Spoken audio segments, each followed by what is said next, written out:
Before we start, don't forget to hit the like button, ring that notification bell, and subscribe. Thank you for your support. Now on to today's tale. When my new neighbor disappeared without a trace, I couldn't ignore the strange things happening in our building. I live in a small apartment complex where everyone pretty much keeps to themselves. We nod at each other in the hallway but rarely have conversations. That all changed when a new neighbor moved in next door. She was a young woman, about my age, and we quickly became friends. Her name was Lily. Lily was friendly and outgoing, and we often chatted in the hallway or grabbed coffee together. One day, she didn't show up for our usual morning coffee. I texted her, but she didn't respond. I figured she was just busy or maybe not feeling well. Days passed, and there was still no sign of Lily. I knocked on her door a few times, but there was no answer. I even called the building manager, who said he hadn't seen her either. That's when I started to worry. One night, I heard strange noises coming from her apartment. It sounded like someone was moving furniture around. I pressed my ear to the wall and could hear faint murmurs, but I couldn't make out what was being said. I decided to check on her one last time. When I knocked, the door creaked open. My heart pounded as I stepped inside. The place was a mess. Drawers were pulled out, clothes were thrown everywhere, and there were papers scattered all over the floor. It looked like someone had been searching for something. I called the police. They came and searched the apartment but found no signs of a struggle or any clue as to where Lily might have gone. They took my statement and promised to investigate, but I couldn't shake the feeling that something terrible had happened. A week later, I noticed a man hanging around the building. He was always there, watching, but never seemed to go inside.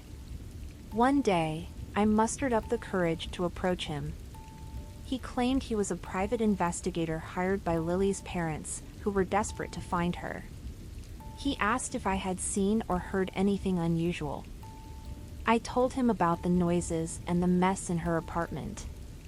He thanked me and said he would look into it. That night, I heard the noises again, louder this time. I grabbed my phone and called the police, telling them someone was in Lily's apartment. When they arrived, they found the private investigator inside, going through her things.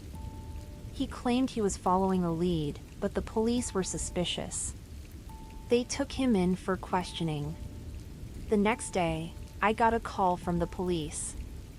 They had discovered that the man wasn't a private investigator, but someone with a criminal record who had been stalking Lily.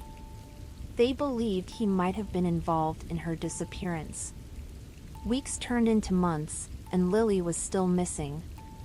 The police kept investigating, but leads were scarce. Eventually, the case went cold. I couldn't stop thinking about her and what might have happened. Every time I passed her door, I felt a chill. Living in that building was never the same. I installed extra locks on my door and was constantly looking over my shoulder.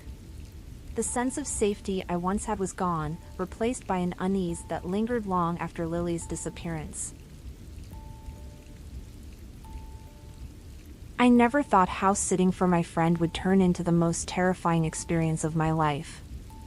I agreed to house sit for my friend Emma while she was on vacation. She had a beautiful place in a quiet neighborhood, and it seemed like the perfect opportunity to get away from my noisy apartment for a week. The first couple of days were great. I enjoyed the peace and quiet, lounged by the pool, and binge-watched some shows. But on the third day, I started feeling uneasy. I couldn't quite put my finger on it, but I had this constant sense of being watched. I brushed it off, thinking it was just my mind playing tricks on me in an unfamiliar place. One night, while I was lying on the couch, I noticed a small, blinking light in the corner of the living room. At first, I thought it was just a reflection from something outside, but when I got closer, I realized it was a tiny camera, barely noticeable, hidden behind a plant. My heart raced as I looked around and found another one in the kitchen, then one in the hallway. Someone had been watching me. I called Emma immediately, my voice shaking. She sounded just as shocked as I was and assured me she had no idea about the cameras. She promised to call the security company in the morning to figure it out. But I couldn't wait that long. I felt too exposed, too vulnerable.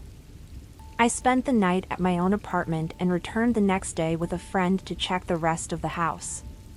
We found more cameras in the bedroom, bathroom, even the guest room. Whoever had set them up had covered every angle. We disconnected all the cameras and called the police. They came, took a report, and collected the cameras for evidence. Emma was horrified when she got back and immediately had her locks changed and the security system revamped. It turned out the previous tenant, a man who'd been evicted for not paying rent, had installed the cameras. He'd been using an app to watch the live feeds from his new location. The police eventually tracked him down and arrested him. The whole experience left me shaken. I couldn't stop thinking about how violated I felt, knowing that someone had been watching my every move. I learned to be more cautious about my surroundings, even in places that seemed safe.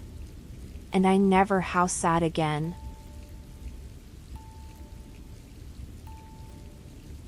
What was supposed to be a peaceful weekend at a cabin in the woods turned into a nightmare when I discovered I wasn't alone. My best friend and I decided to rent a cabin in the woods for a weekend getaway. We needed a break from the city, and the idea of being surrounded by nature sounded perfect. The cabin was rustic, with no Wi-Fi or cell service, but it was cozy and had everything we needed. The first day was great. We hiked, cooked dinner over the fire, and spent the evening playing cards and telling stories. By the time we went to bed, we were both exhausted. I woke up in the middle of the night to a strange noise. It sounded like someone was crying. At first, I thought it was just my friend, but when I called out to her, she answered from her bed, sounding as confused as me. We both got up and checked around the cabin, but everything seemed normal. The crying had stopped, and we figured it was just the wind or an animal. But I couldn't shake the feeling that something was wrong. The next day, we decided to explore the woods. About a mile from the cabin, we found an old, abandoned building. It looked like it had been a small house or another cabin at one point, but it was in ruins now. We went inside, curious, and found an old diary. The diary belonged to a woman who had lived there with her husband and daughter. The entries were mostly mundane, but the last few pages were chilling. The woman wrote about hearing strange noises at night, seeing shadows moving outside the windows, and feeling like she was being watched. The final entry was a scrawled, desperate plea for help.